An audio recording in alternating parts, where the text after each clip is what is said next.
we're going to look at how you engage your glutes at the top of a hip hinge to help you optimize keeping your femurs centered in the socket and making sure that you're controlling the movement from your pelvis while not losing your core connection or rib cage stack over your pelvis.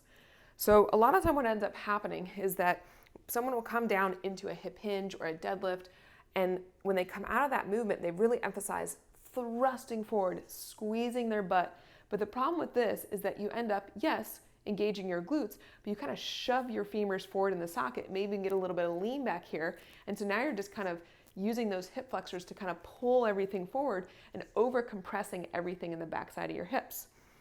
I also think about this as a cue of thinking about that you're squeezing a pencil between your butt cheeks, where instead we want to think about squeezing a pencil underneath your butt cheeks and helping with this top-down glute max engagement instead of the squeeze together, which is going to overemphasize more of those deep hip external rotators doing the work of your glute max. So what we're going to think about here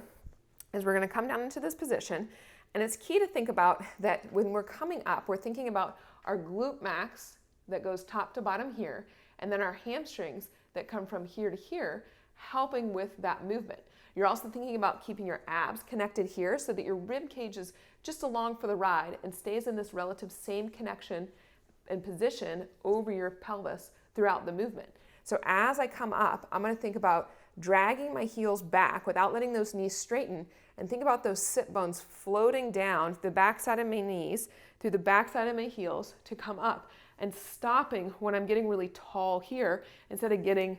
all the way through like that and that lean back. So it might feel weird and short of the range of motion you're used to when we're rewiring this pattern.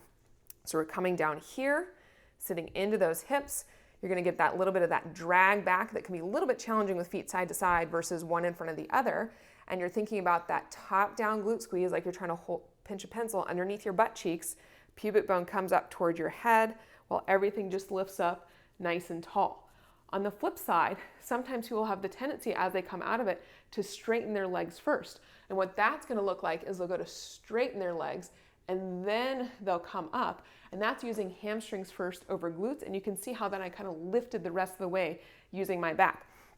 So you're making sure as you come up out of it that hips are going to come down and through, and the knees kind of straighten at the same rate or maybe slightly behind to get to that top position. But really thinking about getting that nice length, not locking out, not shoving forward, is going to help you keep balance in your hips, help make sure that you're finding your glute max, not your deep hip external rotators, and making sure that you're keeping connected in your core and not using those hip flexors to pull you forward with it. So give it a shot, see how it feels reconnecting with that positioning at the top of your squat, your deadlift, your hip thrust or bridge, and see if you can get that length with that nice glute length and prevent yourself from falling into that anterior pelvic tilt or overly clenched,